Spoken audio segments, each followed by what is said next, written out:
She's gonna give us a talk called First Do No Harm, How We Made a Game of Medical History. Our released game, which was released a few months ago, wasn't it? Cool.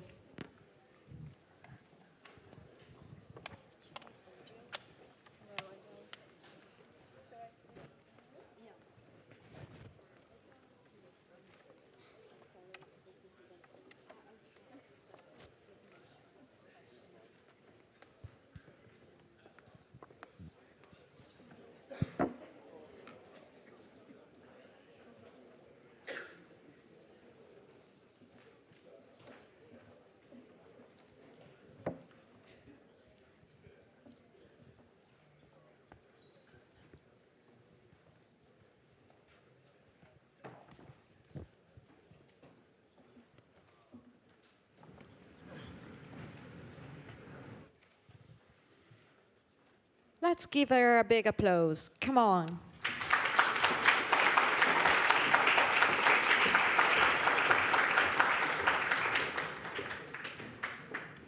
I can't. I can. All right. So It's now. going to appear later then. Okay.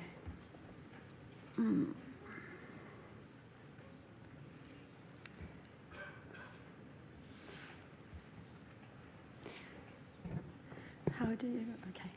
Okay. Hi. Good morning, everyone. Thanks for staying for my talk. As Claudia said, I'm going to tell you how we made a game of medical history. Before I go into the details, just a tiny bit about myself. So I'm Jennifer. You pronounce my surname Schneidereit. I'm a German game designer and programmer. I've been making video games for 14 years. I started out working for a Japanese company in Tokyo called Acquire, making ninja and samurai action-adventure games. And after that, I went to the UK to work at Rare on Kinect Sports. After having 5 years of experience in AAA, I decided to go independent. That was 9 years ago. And I founded a company called Nyamyam, and the way that I describe our games, they're beautifully crafted and unconventional.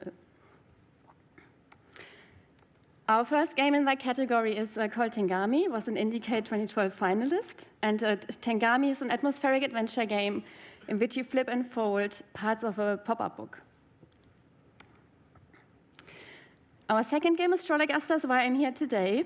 And in Astrologaster, the player takes on the role of Dr. Simon Forman, who is a medical practitioner, or thinks of himself as a medical practitioner at the time of Shakespeare. Patients come to you with their problems. There are up to 14 patients that you consult, and each of them come between 5 and 7 times. Your patient's problem range from personal to professional to medical. And the way that the player tries to help these people is like the real Simon Forman by doing astrology. In the game, so the game is based on the real story of the man that you see up here in this picture, Simon Forman. He lived from 1592 until 1611 in London, in Lambeth, and had a medical practice where he was kind of like an alternative doctor at the time. There were a few people back then that used astrology for medicine, but not that many that we know of. And so Simon Forman, he is actually not a very important person in history. The only good thing that he did was he left behind one of the largest collection of medical records. To give you an idea, he and his colleague Richard Napier left behind 80,000 medical records of 65,000 patients that they treated using this method. And you see there an excerpt of the 66 volumes that house his kind of like his work. So about 10 years ago, historians from the University of Cambridge decided to digitize this medical record archive. And it took them 10 years, and they created an amazing website that I recommend you visit. And the woman that you see in this picture is called Lauren Cassell. She led the efforts of the University of Cambridge to digitize Simon Forman's records. She's a professor, it's a really cool title, actually, of history of science and medicine. And I met her in 2014, where she was talking to me about her research into Simon Forman. And this meeting with her is almost 5 years ago inspired me to eventually in 2015 start digging into this really bizarre side note in history and make a video game about. Lauren and her team, they also acted as historical consultants on the game, and they were quite instrumental in making sure that we have the correct historical facts. They gave us a lot of additional information. For example, all of the illnesses and diseases and their treatments that you find in the game come from a database that Lauren and her team provided us with.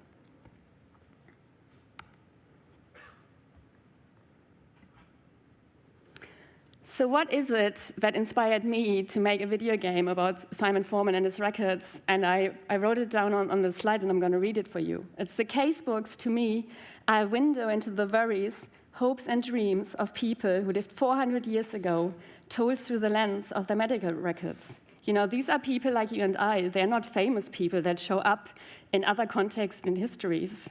Like the majority of the people, think of it, 65,000. We only know about these 65,000 people from 400 years ago because once upon a time they walked into this man's doctor's office.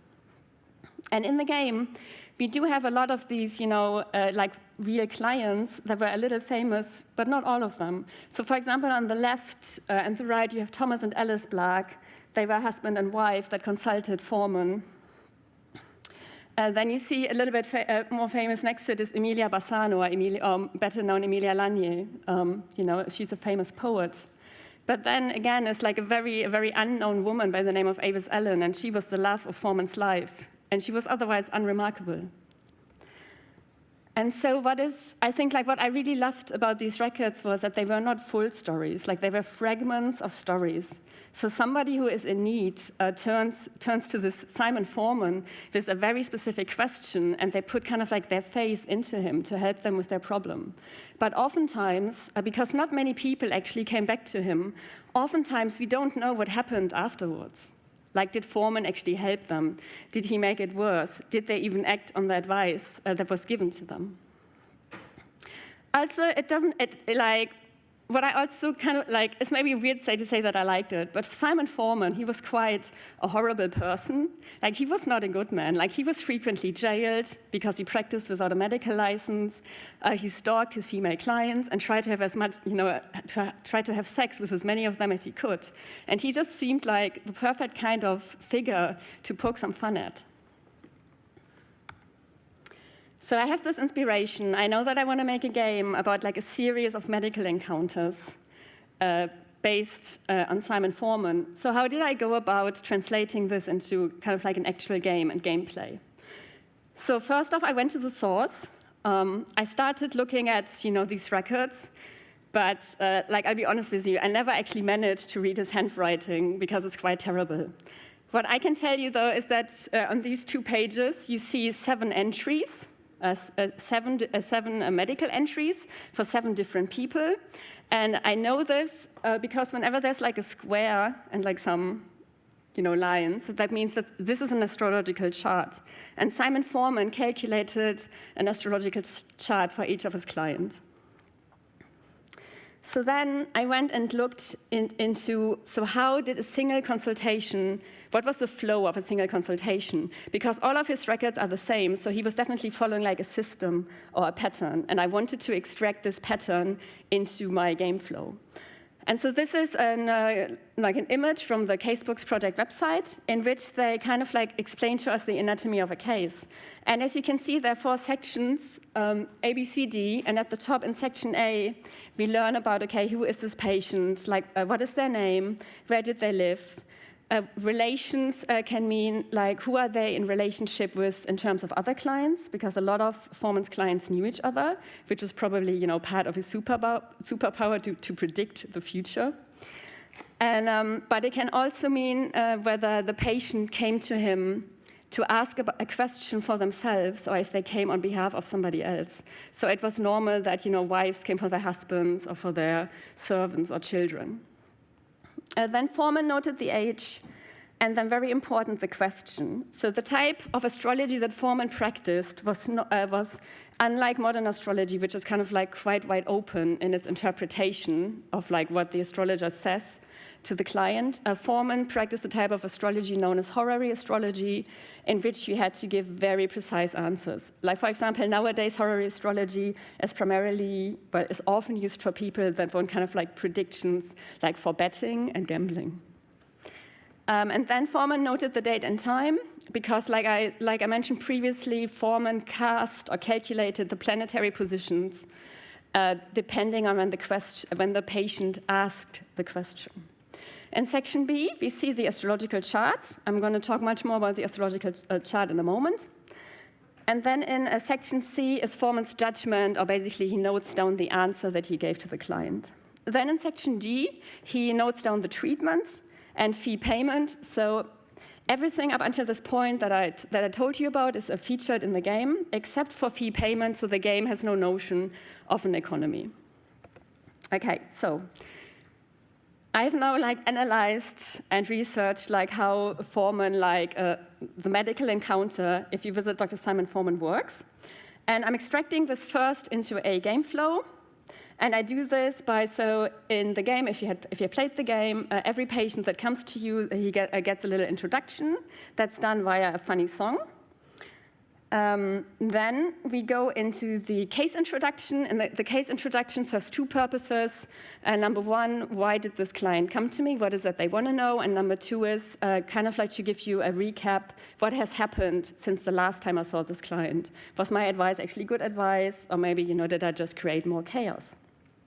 And what's very important, all of our case introduction ends on a very specific question that the patient wants the player to answer. Up next, we go into the astrological reading. That's where the player makes a judgment, just like Dr. Forman. The player, reads the stars, and they make a judgment what they think the best answer is. Then we are going into kind of like delivering the answer or delivering the judgment. And that's kind of like a mixture of delivering the answer and giving the treatment. And then the case ends on what is the game's version of the medical records, which is kind of like a summary of what has just happened. If you've seen the client already a number of times, you can also click through the medical records to get like a refresh of what has happened. And then it goes into the next patient. So that's just the flow here. So that was pretty straightforward. I felt really good about it. Lauren, my consultant, felt really good about it. But then came the big, okay, what actually is this, right? So going into making this game, I had absolutely no idea how astrology works. I like reading my horoscope, hopefully a good one, as much as the next person. But I actually had never thought about, how does astrology work? How do astrologers come up kind of with these things? And so in order to figure out what you see in this image, it took me, I don't want to lie, at least 2 to 3 months in which I did intense research. And I started out at first by reading Simon Forman's own notes about how he did astrology, and found that extremely unhelpful because his writing was not easy to understand, but also he wasn't very systemic. It seemed like he had a lot of kind of special rules, and to me it seemed more like that he was very intuitive with how he did his astrology or how he translated the stars. So I went back from kind of using his own writing, and like every good game designer, I turned to YouTube, to the astrology community, and did a series of YouTube tutorials on how modern astrology works. And that was really helpful because the astrology is a system. It's a well-designed system, I think. And there are a lot of interesting things happening in there.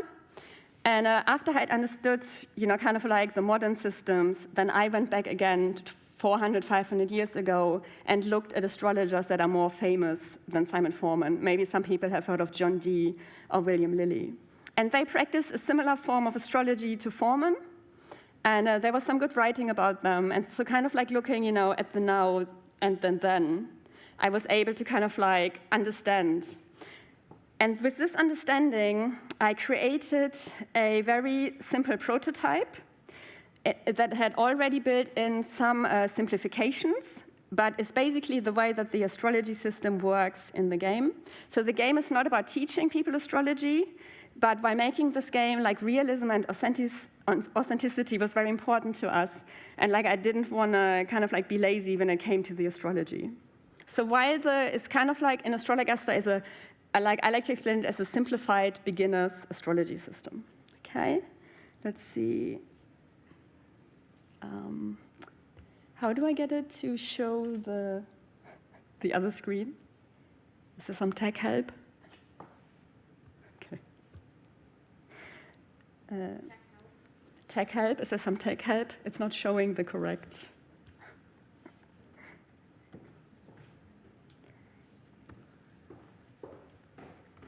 I'll pretend to be the Yeah, tech help. pretend to be the tech help.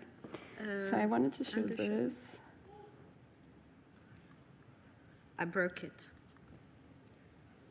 Yeah, is that what you want to show? Yeah, okay, good enough, good enough. Okay, now I don't have the timer, please message at me if I go over time. Okay, so it looks a tiny bit different than the scribble that you just looked at, but let me reassure you that it's exactly the same. It's just what I did is, so Forman, because he didn't have a lot of time, he cut off the triangles at the bottom and on the sides to create a square. And so I extended these into proper squares. And now what you see here is, you see a you see a map of the sky above us. And this sky above us is divided into 12 sections, and these 12 sections are called houses in astrology. Houses have topics. So, for example, I think you can see here, for example, House 10 deals with the topics of religion, God's grace, help, and punishment. And then we have House 8, which deals with wills and legacy. So the way that astrology works, it's a relationship of houses, planets, and the zodiac. So houses have a topic, and if a planet is in a house, they give meaning to the house, because we have a vocabulary that is associated with that. So I'm now gonna,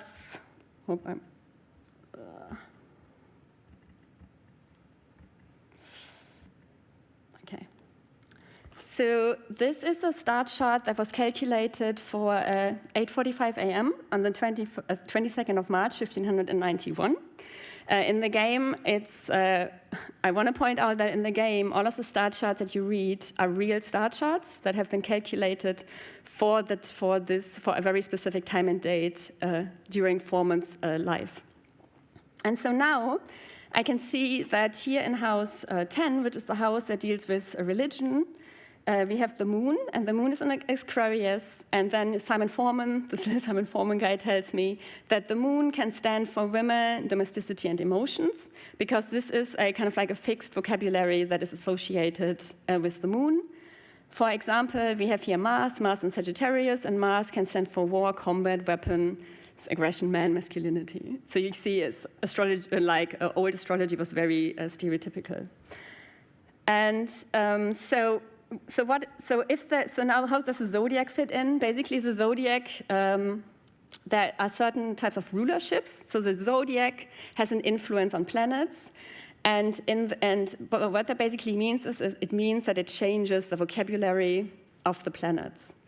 So I think, like, what my big takeaway from this was, astrology is a language, and you can tell a lot of like interesting stories with astrology. And in the game, I want to use astrology as a language, and Forman is the translator of this language to the player, and the player can try and learn this language, but they don't have to. The player is just the one who's making choices.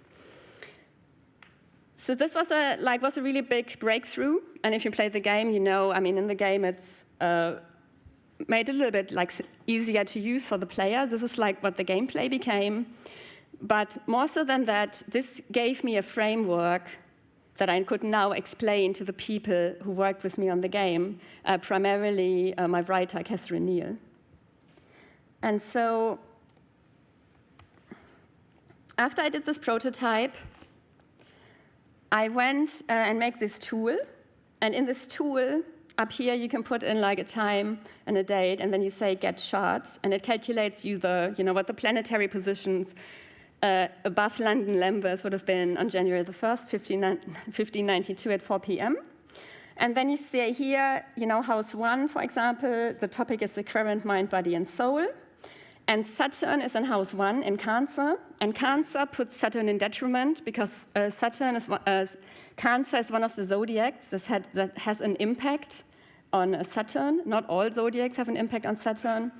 And because of that, the vocabulary of Saturn, that is usually time and aging, seriousness, constraint, and discipline, is a change to jealous, stubborn, and mistrustful. Another example is here, house 2. House 2 is about wealth, possession, and finances. We have the moon in Leo. I think I said woman, so the moon can stand for women, domesticity, emotions. And we also have Neptune in here. Neptune in Leo in retrograde means confusion, deception, intuition, instinct. And we also, in the game, whenever something is in retrograde, we add kind of like a language spin on it, that something is backwards. And so basically what Catherine now did, she used this tool, and she kind of like, as she was designing, as she was doing the narrative design for our storylines and our patient questions, she was kind of like plotting the times and dates that would be best for that, because we were very committed that all of our astrological charts in the game are correct. Like, we didn't want to make up these charts. We wanted to constrain ourselves to telling stories, that the stars gave us, just like the real Simon Forman. And sometimes that was actually really helpful for the comedy aspect, because oftentimes, and Forman also noted this, the stars just gave like outright ridiculous or nonsensical advice.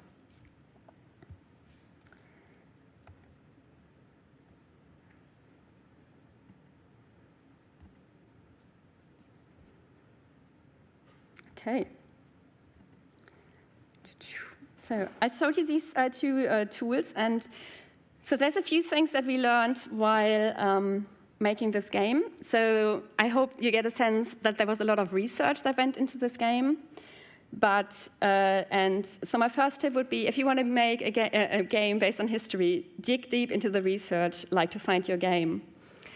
Don't just like try to retrofit, things that you already know about video games into this research. Just be really open-minded and see where that leads you.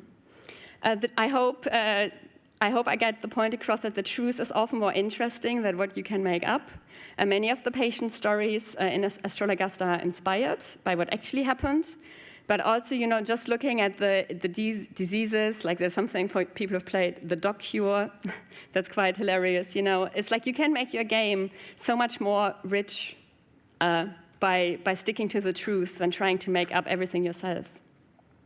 Definitely work with a historical consultant, because have someone to hold you accountable. Have someone who sees that you're actually putting in the effort, trying to portray this research or translate this research in a correct or in an authentic but still entertaining way. In order to do that, mutual respect is very important. So I think Lauren had some, she had some concerns whether we would actually be interested in learning about all of this, weird stuff about Elizabethan medicine, and whether we would be willing to, to put in the time and effort to learn about it and then translate that into a video game. But at the same time, we also had concerns that maybe Lauren didn't respect us as game developers, and that turned out to be totally not the case, but I just want to point out that mutual respect, for the different disciplines is very important. And something that I often talked about with Lauren is like how, often in video games, it's not just games, in popular culture, like there is a tendency to romanticize the past. I think we see that a lot in entertainment that deals with world wars. And that's just really boring to me. What you learned in school about history is most likely wrong. You'll just have to accept it. For example, I think we always learned, about the Elizabethan era, like that women were very chastised. But if you look at Forman's records, it's like, I think 60% women that came to him, and so many of their questions were just about sex. And think of yourself as an interpreter or a translator, like you're translating. You're translating history into a video game, and you need to translate, obviously, like what you think is fun, what you like, but definitely be as authentic as you can be. Okay, I've totally lost track of time, but now we can do Q&A.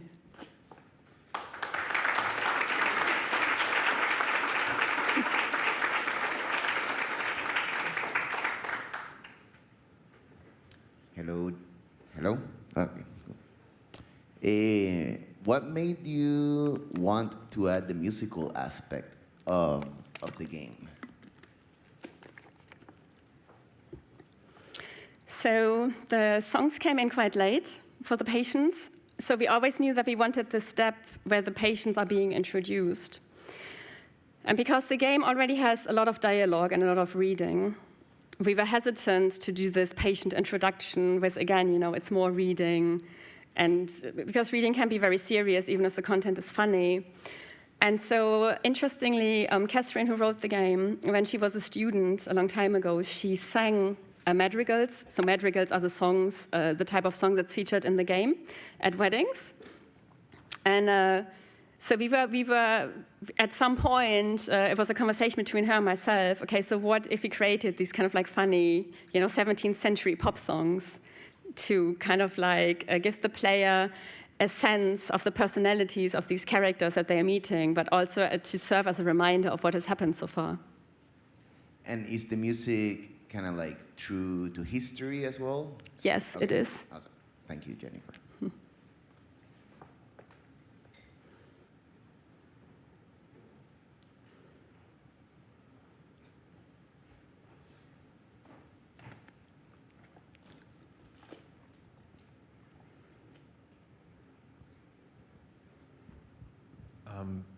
Just a quick question about the star chart stuff.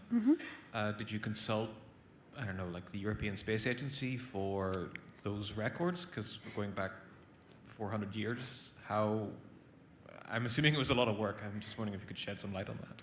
Yeah, so it's not a lot of work. So the NASA has, I did consult the NASA to look at how they calculate it, but so at first I was like, oh, I'm going to do all of these calculations myself. But then I realized, there's so many astrologers out there, and they're actually APIs. So we used for the tool the Swiss ephemeris. And the Swiss ephemeris already has a set of functions. So you basically just give like time and date, and then they give you information back that I just plug into the interface. And another thing was, so Simon Forman, when I said he calculated it, so ephemeris is basically, they had, back in the day, they had these books that had information about where the planets were to be expected at a given date and time. And you can find the ephemeris that Forman used actually on Google Books. It's free. So I have a question regarding language. So we know that in the 16th century, obviously, people didn't speak English in the same way as we do today. Some games, like Vagrant Story, for example, for localization, they really bothered to make sure that the English was like old, because it's a medieval fantasy game. But that asks the question, it kind of makes the games less accessible at the same time, because, like, for example, say you're like not a native English speaker, it can be hard to understand. So where do you set the bar towards like authenticity and accessibility? So the language is not authentic at all. It's basically modern English that throws in some old oldie English-sounding words to make it old. And then we also made up our own words. There's, for example, a word called chundering for vomiting.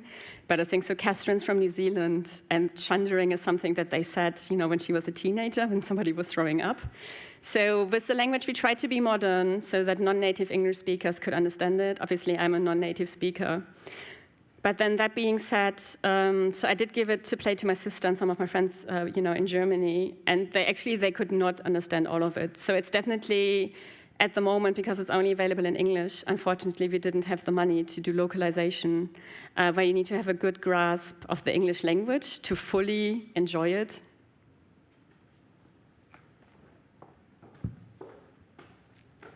I think we can give her.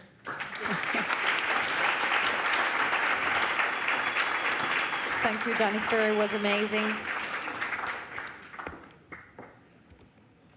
Okay, we have our next speaker, all the way down from Florence, Italy. Pietro Polsinelli. Am I pronouncing your